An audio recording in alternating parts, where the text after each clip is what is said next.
Well, hello. Welcome to the Hardin County Library series, Healthy Eating on a Budget. As you can see, I'm still in my office, not able to do in-person events yet. And obviously, as I said before, I don't have the best lighting situation in here, and I am in my office. So you're still seeing my paper and my books. But we're going to go ahead and get started with this presentation. So hopefully you're ready to go. You've got a pen and a paper to take notes. And we're ready to learn a little bit more about healthy eating on a budget. Thank you for coming, and let's get started.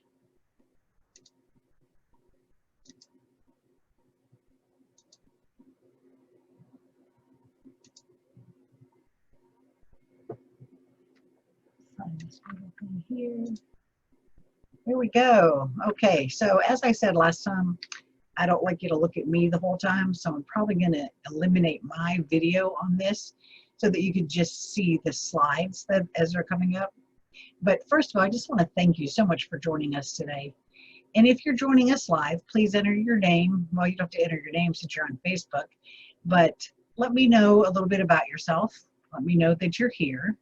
And please know that you can always type your questions in the comments, and I'll be here live with you to answer those questions if I can, and if not, we can always talk later. So we're going to go ahead and get started. Let me remove myself from this. There we go. All right, you're here for Healthy Eating on a Budget. And I'm awfully happy that you're here. Again, please put any questions in the comments on the Facebook Live, and we'll go ahead and answer them as we can. So I want to thank the library for letting me do this. It's important that we all understand that we can still eat healthy even if we're on a budget. And I'm going to share 20 smart tips for healthy eating on a budget. I'm going to tell you how you can create an action plan, and then if we have time, we'll go ahead and do questions and answers. Now, some of these tips for eating healthy on a budget may be things you're already doing and maybe things you hadn't thought of. And some of these tips may be new concepts, or some you already have in place sometimes, but not all the time. And others that you're aware of, but you may need a little nudge or reminder to add that back into your life, especially during this shutdown, quarantine, stay at home, shop only when you have to situation that we've been in. And I don't believe that information always means transformation. So at the end of the class, please choose just 1 or 2 tips that you can put into action today to eat healthier on a budget. And I'm going to go ahead and put in my mic because I've been told I'm not loud enough. So hopefully this will make it louder. I don't believe that you're not doing what you can to eat healthy during this time. And I'm sure if you've been to my other events, you know that it's very important that we continue to build our own immune systems by eating clean and healthy. So if you don't know who I am, I'm Cheryl Love. And that picture there is the difference between me at age 50 and at age 63. I was not healthy here at all. And there's a long story behind that, which you can check out on my website if you would like. But my mission is to create an atmosphere of support, accountability, education, and support for your real life. I am 63 years old. I'm a wife, a mom, and a business owner. I'm also a diabetic and a stroke survivor, and I have been where you might be right now. I do believe that everybody's journey is different, and whatever you see as your journey as you move forward is what I desire to create with you or for you. And your journey may take the same path as others, but keep in mind that your results will be different because you're intentionally created. And because we have to get the legal stuff out of the way, this is my loving disclaimer here. You can see my full privacy policy and disclaimers on my website. But the information contained in this presentation is being provided to you for educational, informational, and self-empowerment purposes only. This content is not intended to prevent, diagnose, treat, or cure any disease or any medical conditions. I'm not a doctor, I'm a health coach. This content is not intended to replace medical advice or guidance from a licensed professional.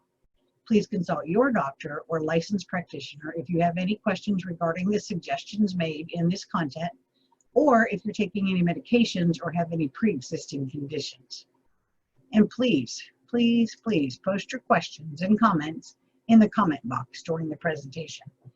I like these to be an interactive workshop, but it's a little hard to do that recording them ahead of time. But I will be live while this is being presented on the Facebook page at the Hardin County Library with you, and I'll be able to answer questions as they come in. So what is your biggest challenge when it comes to eating healthy? Go ahead and put that in the comments. And this is a judgment-free zone, and we value your thoughts. What's your biggest challenge, and what inspired you to show up today? You know, some people may say things like it's too expensive to eat healthy, healthy food is not always accessible, it's tough to stick to a commitment. Thank you for sharing your why, and we'll be talking about that. And I'd like to ask you to make this time count. Please turn off all your distractions. For us to make a difference in our lives, we have to be focused. So I invite you to turn off all your distractions and notifications to help you be present and engaged during this presentation. And did you know that the best investment you can ever make is in your own health? Investing in your health is a no-risk investment. It takes very little money to start, and it grows more valuable to you each year. A recent Harvard study stated that the cost to be healthy is just $1.50 more per day. That's not even a whole Starbucks. Don't wait to invest in your health until it's too late. That's sort of what I did. And you saw from those pictures, I wasn't in a healthy place. But by investing in my health, I got there. I like to invest in myself with good quality, healthy food, good quality, healthy hydration. I do enjoy yoga and meditation sometimes. I like to get a massage or a facial, and I love to be educated. There's nothing I like more than to research and use my critical thinking skills to make decisions for myself. I don't buy those things that I shouldn't have, like Pop-Tarts or soda.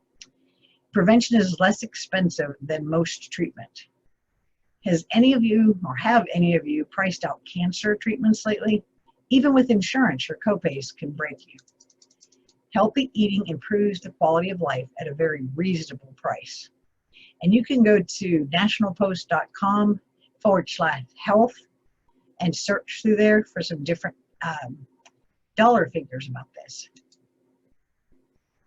When I talk about health today, I'm talking about physical, mental, and social well-being, and not merely the absence of disease. Health is a state of complete physical, mental, and social well-being, and not merely the absence of disease. Now that's stated by the World Health Organization, and I know there's a lot of questions around them right now lately, but that's a really good statement because it's 100% true. Health is not valued until sickness comes. How many of you have been in that position? How many of you have been thinking that you're doing everything right in your life, and then you have something happen to you? We sometimes don't appreciate the good health that we do have. Mine came in the form of watching my mother pass away, seeing my husband diagnosed with cancer, seeing my aunt have to be put on dialysis for her diabetes, and then just the stress in my life through all that, and being a manager at a huge national bank at that time. And then it culminated several years later as I was getting healthy. So don't believe that just getting healthy is the be-all end-all. You have to be consistent. And it ended up with me having a stroke. Now that stroke didn't happen from anything I did in the previous 2 years, but it sure did happen from all the things I did in the previous 15 years. So start now, don't give up, and continue investing in your health before you get sick or if you have an accident.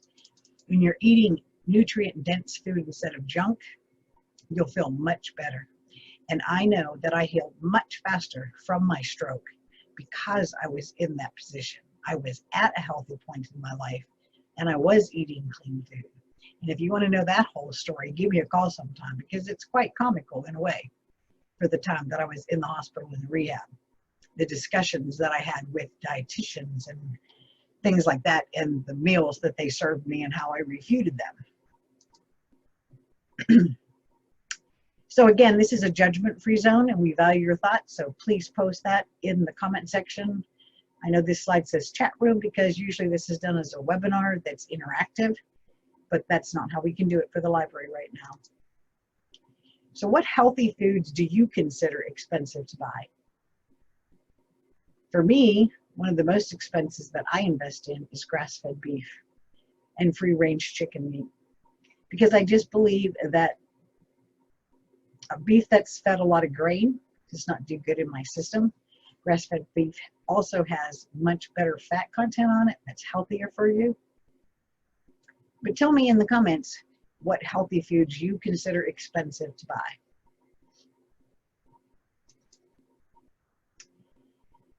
This is a difficult quote to admit to, but I believe it's absolutely true. What do you think? Those who think they have no time for healthy eating will sooner or later have to find time for illness. We see that a lot in our world today with the high incidence of overweight illnesses and lifestyle illnesses. Hippocrates said, "Let food be thy medicine and medicine be thy food." We do need to honor our bodies and feed it healthy food that nourishes and heals our bodies. Post a comment in the chat if you've heard this quote before. Evidence now shows us that food is the most powerful drug that we have, not just to prevent, but also to treat, cure, and sometimes reverse most chronic illnesses. And that was a quote by Dr. Mark Hyman. Now, Dr. Mark Hyman was a physician that I studied with when I went to integrative nutrition. And I think he was probably the first person ever to seriously address the sugar issue in our country. If you've never read his books, just look him up. He's got a lot of great information. Excuse me. And yes, we have to take care of our bodies. It's the only place we have to live in, right? Did you ever think of it that way? You can't just go out and get a new body. You have to take care of the one that you have. And eating well doesn't have to be complicated, expensive, or difficult, and it has a profound effect on your well-being. Again, spoken by Mark Hyman. In your life, you could go in a completely different direction when you're eating food that supports your body. Now keep in mind, Mark Hyman is the director of the Cleveland Clinic for Functional Medicine. So he teaches this on a daily basis. And remember too, that the greatest wealth is our health. Part of my intention today is also for everyone to understand that our greatest wealth is in our health. When you invest in your own health by preventing diseases or issues, it will save you money. Plus, life can be a bit more enjoyable if you're healthy too. So, are you ready to hear some smart tips for healthy eating on a budget? Some of the strategies, like I said, may be familiar and others may not. So I'll spend a little bit more time on some tips than others. And at the end of the workshop, we'll be sharing which tips or tricks that you'd like to put into action. So circle or take notes of the tips that you used to do, could do more of, or want to add in, and post those in the comments and we'll talk about them later. So the number one tip is learn to cook at home. You can eat well for less money by making simple, whole, fresh food at home. You know exactly what goes into your menu, and you control it. The food industry wants us to believe that cooking is difficult and time-consuming, inconvenient, and expensive. But good quality, fresh food is easy to prepare and very enjoyable once you learn how. It doesn't have to be a gourmet meal every night. Focus on simple, go-to-healthy meals. Tell a story in the comments about your favorite 1 or 2 Go Healthy meals. For me, the easiest Go Healthy meal for me is my morning smoothie, which I have for breakfast. I also like to have overnight chia seed oatmeal, but because I'm diabetic, I really can't indulge in oatmeal all that often with a lot of fruit in it. But a simple dinner for a family of 4 can consist of just roasted chicken, vegetables, and a salad, and can cost about half of what dinner at a fast food restaurant would be overall. Today, over 50% of meals are consumed outside of the home. And that's even been true somewhat during the shutdown because restaurants stayed open with takeout. Now, I'm all for a great steak dinner down at Colton's. But quite honestly, just think of the money you've saved during the stay-at-home time by not going out to eat as often. It's also the perfect time to reconnect with your kitchen and learn just how inexpensive eating healthy can be and preparing your own food can be. Cooking meals at home allows you to control your own portion sizes because most restaurants serve you enough for 2 and sometimes 3 people. And again, you're in control of the quality of your ingredients. It saves you money and reduces your waistline. and your waste. Because how many people bring home those leftovers from a restaurant meal and then never really end up eating them? So you throw them out. You've wasted 50% of the cost. You can also get your family involved with picking out recipes and cooking and prepping together. If you need a last-minute meal, shop the salad bar or the salad aisle and make quick meals at the grocery store instead of going out to a restaurant. Now, we don't have very many salad bars around here and probably won't for a very long time, but you can also shop the salad aisle, add a good protein like some grilled chicken to it or some grilled steak sliced thinly for on top of your salad. And you've got a healthy meal without going out. This is one of my favorite recipes, and this is one of the recipes that will be included in your handouts at the end, but it's overnight chia seed oatmeal. And why is that a good thing? Well, chia seeds are a good source of protein. Rolled oats are a good source of carbs, and notice it's a 1/2 cup rolled oats, and that's prior to cooking or after cooking. So you're going to probably use about a 1/4 cup of rolled oats to make that for one serving. But if this is your biggest meal of the day, your breakfast, go ahead with the 1/2 cup uncooked and cook them up. You can use unsweetened almond or coconut milk. My personal favorite on that is the almond milk. And I also use Fairlife milk for cow's milk, which is an ultra filtered whey protein with 50% less sugar in the milk. Did you know that sugar had milk in it? Many people don't pay attention to that. Or I've been told, well, if you use skim milk, there's no sugar. Not true. Check your sugar in your milk. There's 12 grams of sugar in every cup of milk, whether it's whole milk, 2%, or skim milk. And that's why I say unsweetened almond or coconut milk, because if you get the flavored, then there's also sugar in that also. And eat real food. So avoid or limit over-processed, inexpensive food, especially food with a long list of unpronounceable ingredients. They tend to lack the nutrients your body needs, and the cost to your health is quite high. You truly can shop the outer perimeter of the store for fresh, healthier foods. And instead of obsessively calculating and cutting calories, focus on eating the right foods instead. I know this is going to sound really dramatic, but I believe we need to eat like our lives depend on it, because truly it does. Why wait for a diagnosis of cancer or heart disease or diabetes? Prevention is so much easier than treatment or getting back to the normal after you've been diagnosed. I don't usually promote wheat or dairy for my clients, since a lot of people have a hard time digesting them. But you have to listen to your body and know that everything about everybody is unique. I do recommend that you avoid artificial food colors, refined sugar, MSG, trans fats, sugary drinks, artificial sweeteners, except for stevia, monk fruit sometimes, pesticides, and GMOs, which is why I shop at the farmer's market often when it's open. And when I'm not shopping at the farmer's market, I go ahead and order from Misfits Market. So I'm getting organic, fresh vegetables that are in season delivered to my door. I focus on mostly greens, some beans, lentils, and some kinds of rice. I love to use fresh organic spinach in a salad, and I also like to put it in my eggs or in my soup. Canned beans are okay, but watch for a can that says no BPA. Use those as a side dish. Dried lentils are great for casseroles, salads, soups, stews, and more, and they're very filling. So let me just pop back in here a second. Lentils and beans are not my favorite food, and it took a while to get used to them, but I did because I needed to have that extra filling without adding tons more carbs. Sometimes when you're eating a less carb-filled meal, like the bread basket that's delivered when you go out, or those extra pieces of bread with your food, you get filled up really fast, and then your body's not going to get the nutrients from the good foods that you're serving. So stick with something that's a little bit more filling and more beneficial to your body than just bread. Let me pop back out of here again so we can go ahead and finish or continue. We're not done yet. So again, here's another one of my favorite recipes, and it's curried red lentil soup. It's very healthy for you.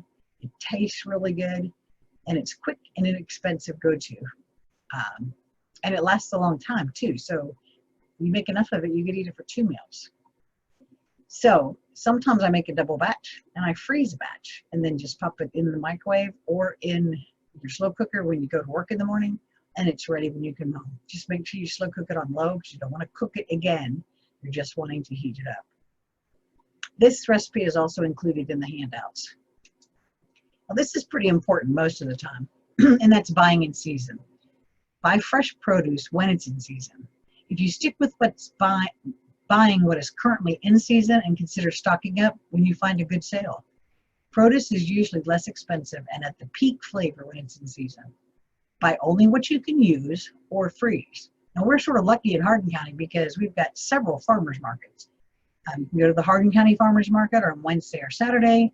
You can go to the Vine Grove, I believe is Tuesday and Friday. And then Rhineyville is on Sunday. So you've got a lot of opportunities to hit a farmer's market somewhere. Saving money on food is also not about what you're buying, or is about what you're buying and don't eat. So if you don't plan to eat it soon, freeze it. And that's easy to do. You can freeze bananas, you can freeze herbs, you can freeze avocado. I freeze my spinach. Once it's washed and patted dry, you can just toss it in a freezer bag and freeze it, and then you can pull it out to use in recipes. I wouldn't recommend putting frozen spinach in a salad, but it's just as well to put that in a smoothie or in your eggs or in a soup. And stick with the Dirty Dozen. Now, this is a sort of ant list because most of these are found to have a lot of pesticides on them. Now, when you're buying at the farmer's market and you find these things, they may not necessarily be organic, but they're not mass produced. So they don't have the types of pesticides on them that mass produced strawberries would have, or mass produced spinach. I worked for the Natural Resource Conservation Unit for a couple of years not long ago. And I can tell you that our farmers are very diligent in applying the pesticides that they do use in a certain manner. They're also very diligent at applying the correct amount and not over applying and keeping the health of the soil going. And the Resource Conservation Unit helps them with that. So this Dirty Dozen is a list that's put out every year by the Environmental Working Group. And it shares 12 items of produce that have the most pesticides on them. And then they also have a Clean 15 list, which we'll look at in a minute. And also in the handouts, you'll get a little card you can cut out and carry with you. But by simply buying these 12 items organically or fresh from the farm as much as possible, you can cut down on 80% of your pesticide consumption. And always make sure that you wash your ingredients thoroughly. I use an On Guard spritz or vinegar and baking soda to soak my fruits in to clean them up a little bit. And not everyone has the budget to buy 100% organic, but the more that you can, the more you'll avoid GMOs and have better health. And one of the things on here that I 100% tell everyone always buy organic is apples. Because when apples are sprayed, the pesticides have an opportunity to get inside the apple through that little core piece on the bottom. And apples have been found, even after rigorous washing, found to have pesticides still inside of them. So organic apples is the one thing I always recommend to everyone. The Clean 15 are those fruits or vegetables that typically don't hold on to the pesticides. They don't have large amounts of residue of the pesticides on them. And typically, we're either peeling or cooking them. So that helps to kill some. So avocados are one of my favorites. Sweet peas, and I say that's frozen sweet peas unless you're buying them from a farmer's market. Honeydew, kiwi, I mean, we don't eat the outside of any of those things. Cabbage is really hard to hold the pesticides in, and broccoli too, just by nature of how it's designed. So follow those as easily as you can. Tip number 5, learn the discounts and sales in your area. Learn about all your store discounts and sales. Use coupons, even online coupons when you can, or your customer discount cards. If your local health food store is a co-op or a CSA, find one locally. We have several of them. And then you know you're getting good farm food. As a member, you're usually quite offered monthly discounts or exclusive owner sales, plus you might get an annual refund as an owner. Many stores give gas rewards and other reward cards for shopping at their stores. How many of you use a Kroger card to get points off on your gas? If your local grocery store offers a savings card, be sure to sign up for that too and check their weekly circular to see what's on sale. And the reason that I want you to do that is because I want you to plan meals by the sales. Instead of just shopping for groceries based on your weekly meal plan, consider planning your meals around what is going to be on sale for that week. This may also force you to get creative and maybe try some new items or dishes that you never had before. Buying for the week also makes sure that you'll shop for fewer trips and you'll buy only the items that you need. There's lots of wonderful recipes on Pinterest that you can make and prep, and even healthy meals that freeze well. Then you'll always have something new and fresh to look forward to. You can check out choosemyplate.gov. This is one source, although I have mixed feelings on the amount of grains that they recommend, but use the meal planning form there. And you can check out my Pinterest for recipes. I have several of them. And you can meet one-on-one for your meal planning in a deep dive session. I also like to use Eat This Much, and I also invest in Dave Ramsey's meal planning. I'll share that link if I can find it in the comments, because it's one where you can sign up and then you can choose the types of meals that you want to provide. And then you also get a shopping list for them. And if you use Amazon or ClickList or some of the other ways, if you want that availability, you can also send that shopping list to them to be able to purchase from. Yummly, YUMMLY.com is also another great site. Not only does it have a myriad of different kinds of recipes that you can search for, but it also allows you to change the serving size in the recipe.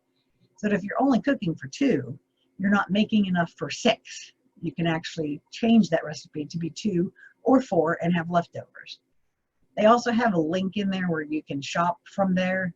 I've never used it because I prefer to go to my store or my farmer's market to do that, but that link is also there. And tip number 7, stick to a grocery list. Meal plan first and then make a list. It's almost impossible to go to the store with a grocery list and not know what you're going to fix.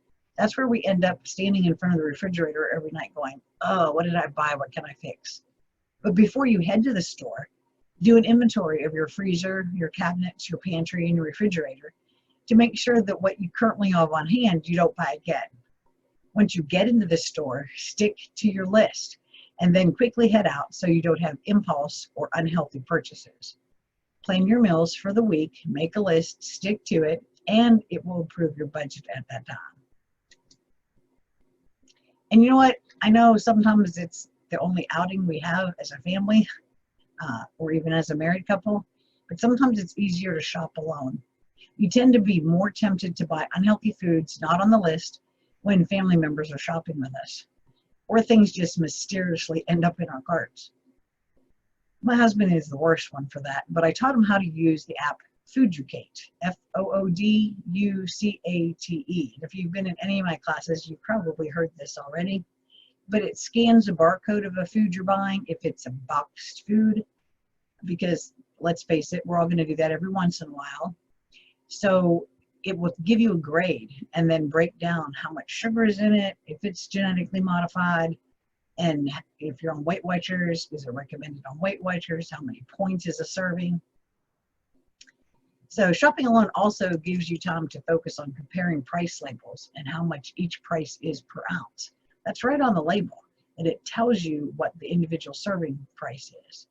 You're not going to be distracted by your husband or your partner or your children at that point, and it gives you that satisfying time that you're well planned and focused on shopping with. And if you've never done a shopping tour with me, hit me up. I do those too, so I can show you how to do these things and how to read a label. You can also buy generic, and I know a lot of people are really focused on certain brands, but private label, store brand, or generic foods are usually just as good as the name brand one without the extra costs from all the additional marketing. You can read the ingredient list to see if there's any difference in the products. Just compare them while you're standing there. And many times the regular price is less than the sale price of a brand name item. And you can stock up on some sale items. Things that can be frozen, or things that can store in your pantry. Have you ever returned home from a work trip with no food in the fridge and you automatically think about ordering out or home from a vacation? Well, try not to do that. Have a well-stocked pantry and a freezer with healthy items to make a quick meal on the night that you get home. And then you actually have time to prepare a meal plan and a list and then go shopping the next day. It's really helpful to do that. And also, how many of us go to the grocery store and then come home and order out? Again, if you're planning, you won't do that. It won't be a temptation.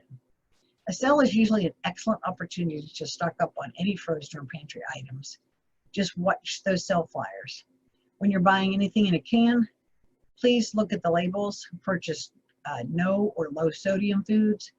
And also, if the can says, check to see if it's BPA free. So some of the things I usually buy in bulk is oatmeal, sometimes chickpeas, canned salmon, frozen salmon, chicken, and then frozen fruits and vegetables. Now, I know I love to shop at a farmer's market and I love to get fresh fruit and vegetables there. But sometimes when you're buying frozen fruits and vegetables at your grocery store as opposed to the fresh ones, you're actually getting fresher fruits and vegetables because they're picked flash frozen when they're ripe rather than picked before they're ripe, usually sprayed with something to ripen them faster, put on a truck and shipped to your store. Not that you can't buy things from the vegetable aisle or the fruit aisles. I'm just saying that if you're going to stock up, frozen is just as good. And be creative with your proteins. Think beyond just the cow or the chicken.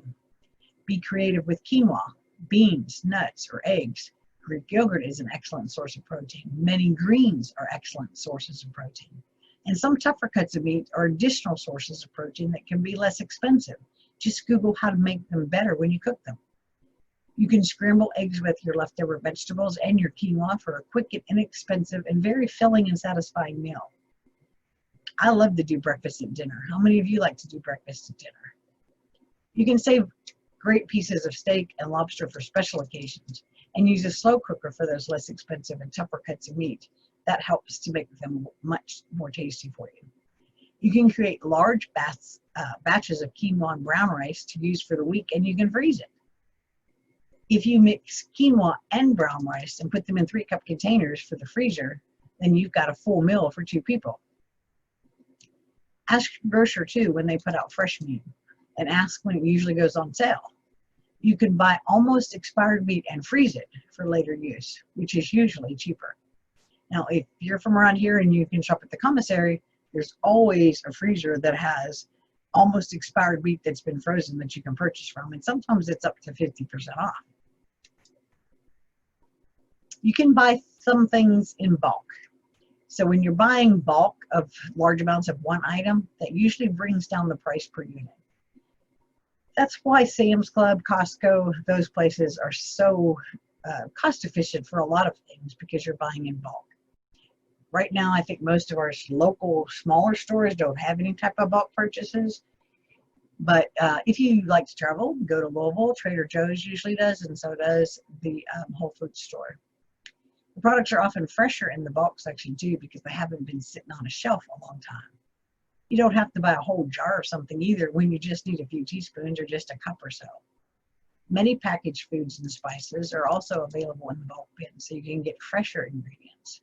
You can also get the exact amount that you need for any specific recipe without buying extra. When I first started to learn to cook healthier, it was fun to try different foods without investing for an entire bag. I remember first trying chia seeds and flax seeds from the bulk aisles. Then after I tried them, I bought them in much larger amounts. And I freeze my flax seeds. They're ground flax seeds. You don't really want to eat whole flax seeds. And you can also freeze your chia if you have to. And you very easily can broaden your culinary horizons. Cuisines like Mexican and Indian rely heavily on inexpensive ingredients like beans and rice. Adding your spices and herbs makes it the perfect meal.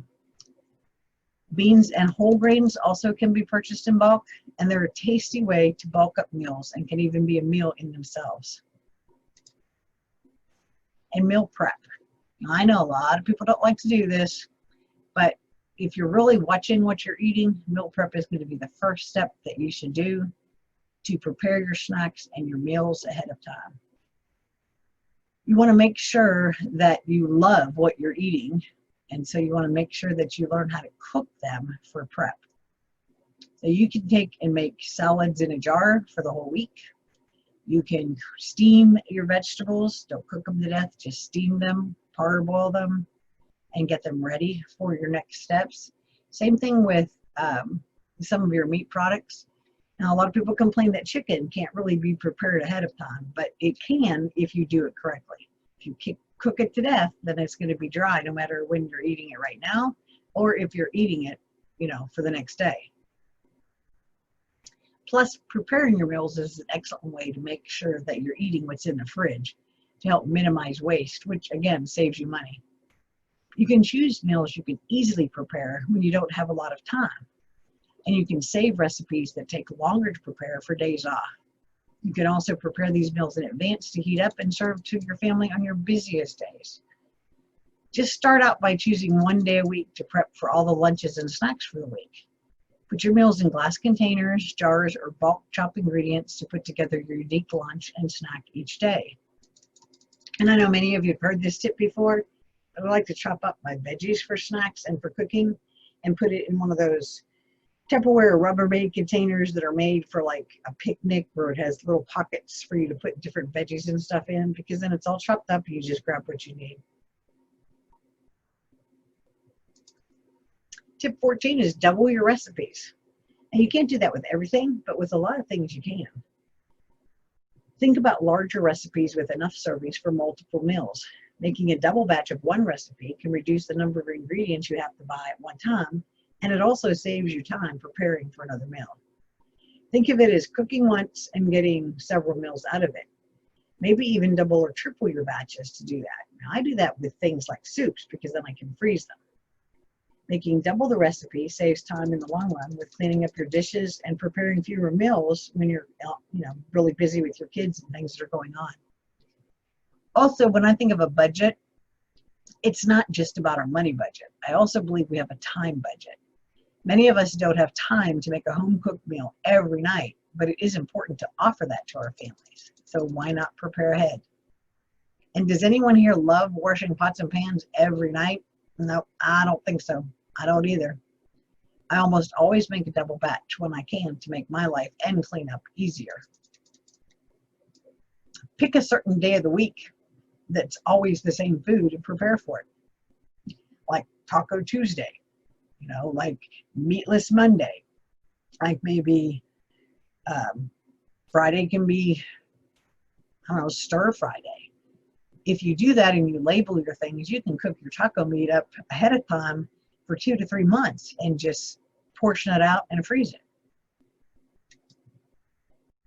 You can also repurpose your leftovers. If you don't like eating the same meal over and over again, repurpose your leftovers into an entirely new and delicious meal. If you don't plan to eat it right away, freeze it. You'll appreciate those in the next week or so. Put leftover vegetables into a stir fry or a soup to reduce your food waste. Frozen vegetables or cuts from veggies to use in the future for a healing vegetable broth. And say no to plastic water bottles. I know we all buy water nowadays because, God forbid, we don't know what's in our tap water. However, when you're buying from a plastic bottle or drinking from a plastic bottle all the time, you don't know what chemicals you're getting into your body. Also, a lot of people buy a lot of bottled water and then let it sit in a heated place or have it for a whole month, which now you've got water sitting in bottles for a long period of time and leaching anything out of them. It's more cost efficient to buy maybe a gallon of bottled water and keep it in the fridge, pour it into one of those containers in your fridge that, whether it be a glass juice container or whatever, and then re-pour it into a BPA-free carry bottle. It actually is less expensive and better for the environment, though, to invest in reusable water bottles. Always try to go for a glass water bottle and maybe one with a filter in it, but at least get one that's BPA free. The Mayo Clinic recommends 8 glasses or 8 ounces of water 8 times per day. A family of 4 should guzzle down about 32 cups. That's 2 gallons of water daily. How many of us are really doing that?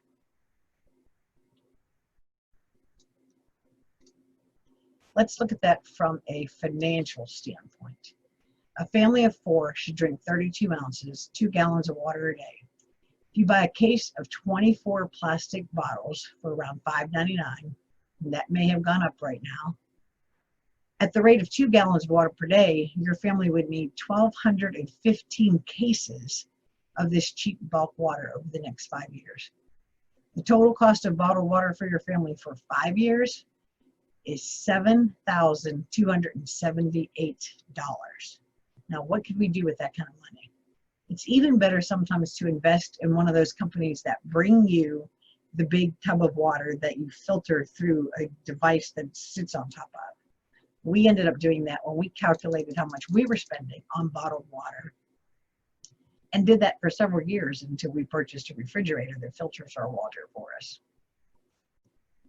And you can also buy each member of the family about $20 worth of reusable water bottles, so they're not having to wash them all the time. They're really not that expensive, and they last forever. And if you're like me, I like flavored water, so I like to buy the water bottles with the little baskets inside that I can put lemons or fruits or mint or cucumbers or whatever in and flavor my water. All the body really needs to drink, though, is water. So skip all the overpriced and sugar-filled beverages as much as possible. Recent studies have shown that people who drink 2 glasses of water before meals feel fuller and eat less. I often tell my clients to drink a cup of water and put it in a measuring cup because it doesn't look like that much water. When you tell someone drink 8 ounces of water 8 times a day, they're like, oh my gosh, I can't do that. But if you pour it into a measuring cup, it doesn't look like that much water. So drink a cup of water when you first wake up in the morning. Drink a cup of water after breakfast. Drink a cup of water before lunch. Drink a cup of water throughout the afternoon. Drink another cup of water before supper. Drink a cup of water right after supper or shortly after supper. Drink a cup of water before you go to bed at night. And yet you won't get up and go to the bathroom more when you do that. Honestly, I'm telling you, you won't. Your body's designed to use that fluid in your body. And it doesn't make you go to the bathroom more while you're sleeping. It actually gives your kidneys something to use to filter the toxins that are in your body. I had a client one time that just said they could not drink that much water. They'd be up all night. I would say it took about a week, and this particular client was like, you're right. I'm not waking up as much in the middle of the night. And before, when I wasn't drinking enough water, I woke up 2 to 3 times a night to go to the bathroom. And there's a physiological reason for that. While your kidneys are trying to process toxins from your body from the day, it's pulling fluids from other areas of your body. So you do wake up to go to the bathroom because you didn't give your body enough hydration during the day. And oftentimes too, and we've talked about this before, hunger is often confused with dehydration. So when you think you're hungry, drink some water first. Maybe it'll take that hunger away. Now this is a hard one to post, but it is true. All of us love to go out to eat. And right now I know we've been supporting our local businesses that have food service to try to help keep them open. But you can actually, once things get back to a little more normal, limit eating out at restaurants. Make it an occasion, not the normal. When you spend less money eating out and spend more on food prepared at your home, you will save money. You can write down how much money and time you spend on a designer coffee, a grab-and-go meal, or other conveniences that may be impacting your health and your wallet. For example, they'll buy that $2 coffee every day, and I don't know where we can get a $2 coffee now except maybe at a fast food restaurant. But if you don't buy that $2 coffee every day, that's $730 a year. And if you're buying your coffee every day at Starbucks, that's like 4 times that amount. And you can also share meals when you do go out to eat because the portion sizes are usually double what most people need. And eat a healthy snack before you go, because then you're not going to snack so much on that plate of bread, or just ask them not to bring it. And then you can also sometimes order just a smaller, less expensive portion, like an appetizer portion, rather than the full restaurant menu beforehand. It's also really a good tip to preview the menu of the restaurant you're going to online before you go. That way you're not tempted to sway to a different meal that you haven't researched. And almost all restaurants now, you can look at what's in the food that you're ordering and what calories are included and how much fat and how much sugar. And I will tell you, you want to really ignore the fast food industry. It spends billions of dollars each year and has become incredibly crafty at convincing us that their processed foods are a real value. In the bigger picture, that value menu is anything but a value, right? You're eating a lot of salt, fat, and tons of sugar disguised as food can lead to serious diseases when you do this. It can cost you hundreds of dollars a doctor's visit and prescription drugs. Chowing down on these things as a general rule also could make you sick and tired more often. Now here's a cute little notice here. Eating crappy food isn't a reward, it's a punishment. It's the most radical message we can send to the food industry, though, which considers money, not our health, regarding its bottom line. And the biggest message we send to them is to prepare our own meals, make the best food selections within our budget, and reclaim our health. I don't want to give up the drugs. Now, okay, maybe somebody just enjoys a glass of beer, a glass of wine every night, and that's okay. But those things are expensive, just like chips, bread, sausage, things that really aren't all that healthy for you. I mean, we can tell someone all the time, oh, you shouldn't drink that much coffee, or you shouldn't over drink your alcohol, or you shouldn't purchase cigarettes because of the nicotine. So when you give up those items, which are the top items in all drugs, sugar, caffeine, nicotine, and alcohol, if you give up those drugs, quote unquote drugs, your grocery bill will go down dramatically. If you're not dropping additional coffees, sugar-laden snacks, that carton of cigarettes, and an extra bottle of wine in your cart, just think how much less you're going to spend. Now, that's not to say that a nice glass of wine every night, a portion-sized glass of wine, isn't something that can't possibly be healthy for you, but you don't want to get into the habit of it, because eventually you're going to drink more than that portion size. Nearly 70% of the added sugar Americans eat come from processed foods, such as breads, over-the-counter salad dressings, pasta sauces over the counter. To avoid this sneaky sugar, limit processed food that comes in a package and focus on real, nutrient-dense foods. If you've done the sugar workshop with me, you know that there are some great solutions for that. And like I said before, you can always join a CSA program. There's several in our community. I believe Roberts Family Farms has one. Maybe Stifton Farms has one. But just search community-sponsored or supported agriculture online and you'll find local farms that do that. Might be too late right now to get involved in them, but usually you can get your vegetables once a week or bi-weekly. There's also, and I believe it's Roberts, but I'm not positive, that also lets you pick meats that can be delivered locally. Think of it as just owning a little part of a farm or supporting a local farm that you believe in and that you want to succeed. By doing this, you're cutting out the middleman. You're buying direct, you're purchasing seasonal, preferably organic or less pesticide-laden foods, and you get your vegetables weekly. Good health is always the best wealth.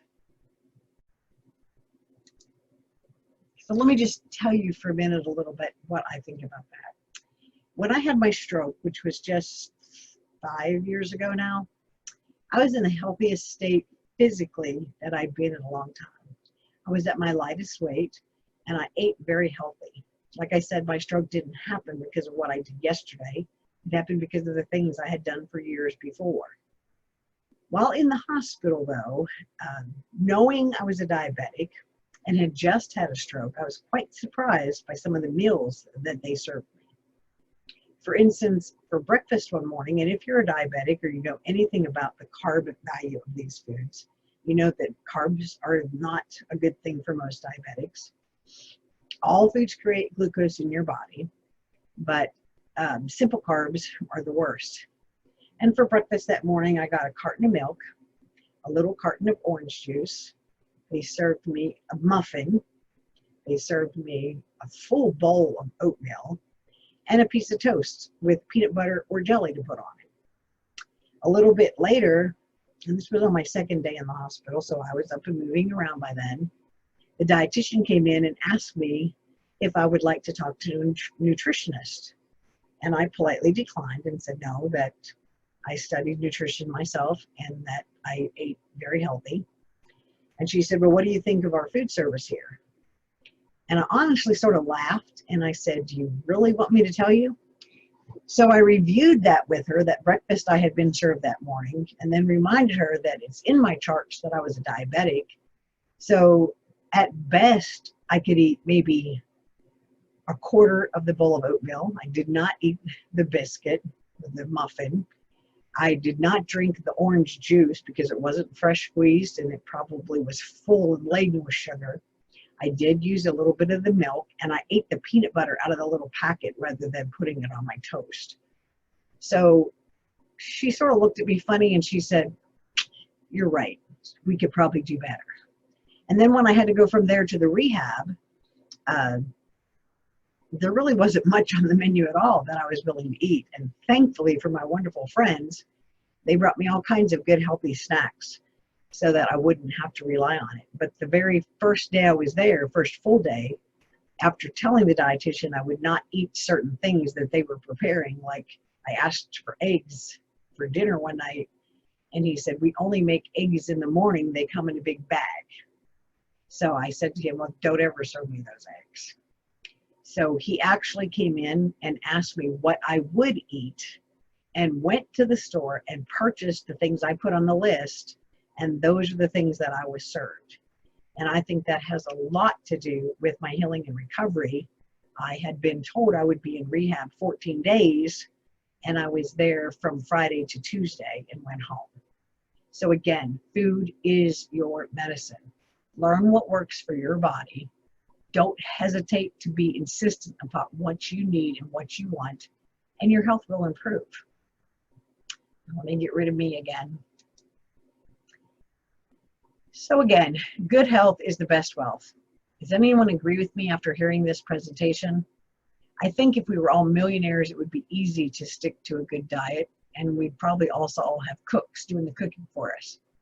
But keep in mind that if you're too sick to enjoy your good fortune when you become that millionaire, it really doesn't matter. What is one thing that you'll commit to doing or eating differently to eat healthier on a budget?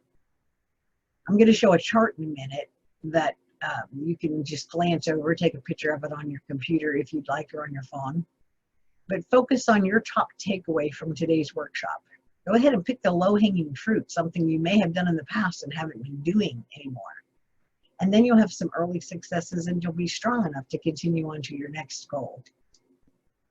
So this is smart tips for healthy eating on a budget. There's my 20 top tips. So go through them, look at them real quickly, and decide which one would be the easiest for you to implement. And I usually tell my clients pick 3. Right now, I think the biggest ones would be limiting restaurants, ignoring the fast food industry, and potentially giving up the drugs of food, because we're not going out to eat and getting those bread baskets, so we're not going to be tempted. And also, we don't need to be spending all of our money on alcohol right now. Or perhaps yours would be meal prep, doubling your recipes and repurposing your leftovers. But pick what's going to work best for your lifestyle. And if you would, just go ahead and pop one in the comments what you think you'll do. And this is all about accountability. When you think of your goal, plan for that goal, and then you'll succeed at it. If you add good accountability and support, then you're going to be even more successful. We are always more accountable when we share our plans and goals with others and when we write it down. There's an old saying that says, if it's not written, it's not going to happen. We add more accountability the more people we tell and ask for their support on achieving that goal. I suggest that you put your action plan on your phone. Set reminders for 7, 14, 21 days to keep you going. If you feel like skipping, that's okay, but just keep going the next day. And include a friend. One of the things that are most important in my coaching sessions with my clients is accountability. And I usually ask every time, what can I hold you accountable to this week? Your body will be around a lot longer than the most expensive handbag, so invest in yourself. And that's sort of true, probably not right now because we've all been indoors, but just think about how much you paid for your last purse. I know people that invest in a Coach purse and wear it or carry it for years, and that's okay because they're getting their money's worth. But when you're investing in an expensive leather purse every season or to match your outfits, but you're not investing in yourself and the health of your body, I find that just a little weird, a little bit weird. And you are what you eat. So remember this, don't be fast, cheap, easy, or fake. In fact, put that on your phone. Don't be fast, cheap, easy, or fake with your food. And don't ask yourself this question: why is healthy food so expensive? But really then ask in general, why is healthy food so expensive and junk food is so cheap? Even if you're going to a fast food restaurant, it's cheaper to buy a cheeseburger, small fries, and a shake off the dollar menu than it is to buy a salad. Have you ever wondered why that is? If you actually price those things out, salad's a whole lot cheaper to make, but it costs a lot more. So is it a mind game? Do we need to break that cycle ourselves? So does anyone have any questions that they'd like to put into the chat? I know I'd love if this could be live, but right now we can't do that.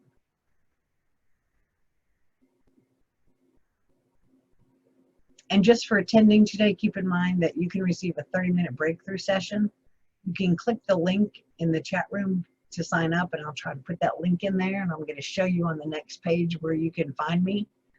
And that way, if you do want to just sit down and have a quick 30-minute review about some things that you're doing and things that you could do different, I'm open to that. As I said before, there are other options available to you, but that is a free service. So you can connect with me on social media. Imagine Fit with Cheryl Love is my business page on Facebook. Just go to your search bar and type that in. And on Pinterest, you can find me under Imagine Fit. And you can email me at cheryllove@imaginefit.biz.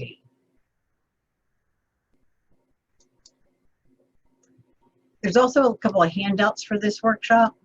One is a copy of the Dirty Dozen Wallet card. One is the workshop in condensed version, which is that graph that I showed you. And then the other is the recipes that I shared. For your workshop handouts, you can either drop me an email and I'll shoot them over to you, or you can shoot the library an email and they can be emailed to you. They do have the packet there. They're unfortunately not allowed to copy it and hand it out to you at this point in time. But Rebecca had said if you notify her, she can email it to you. There's also another site that I love, and there's some great ideas there, as well as one freebie that you can download, and it's dinnerforadollar.co. This young woman follows Dave Ramsey, I believe, and budgeting, things like that, but she's actually been able to cut her food bill by quite a bit for her and her family. And she has lots of great tips for you doing that. And she does have recipe books available on the site if you'd like to have a specific recipe book. But again, there's lots of free services for that too. Eat This Much is free as long as you just go to it each week and re-sign in and check out how to eat. Yumly is free, where you can just research recipes and plan your meals around that. So there's a lot of good freebies out there for you. Again, thank you very much for allowing me this time today to talk to you about something that I'm very passionate about. If you'd like to have this presentation emailed to you, you can drop me a private message with your email, and then I can email you the presentation specifically. Also, please give your feedback to Rebecca at the library or at the library desk if you'd like to have more classes like this brought to you. And if you'd like to have classes like this brought to your workplace, that is something that I'm very passionate about, and that is education. And I do like to do lunch and learns at different organizations or churches or workplace areas. And I would love to do that for your business. Also on my Facebook page, you're going to get daily healthy inspiration, and you'll get notifications about any public wellness workshops that are coming up. Again, remember that my gift today for you attending is a free breakthrough health coaching session. We talk about you and how you would like your life to look, and we see if it would be a good fit for me to become any part of that journey. So anyway, thank you very much for attending. Again, I appreciate it, and I'm sure the library does too. They've worked really hard to continue the educational series that they've provided in person in the past, and I'm sure that they appreciate you being here and watching this. So thank you very much, and I've really appreciated it. Hopefully you don't feel like I've rambled on for too long, and that I have given you some great tips to get started on your healthy journey. We'll see you next time. There's not going to be a class in August. Hopefully we'll be back in September, but as of right now, there's not going to be a class in August. As long as things start to clear up a little bit, I actually have some travel plans coming up, so I don't want to commit to a class and then maybe not be able to do it or have to cancel or reschedule. So thank you again, and we'll talk to you all soon.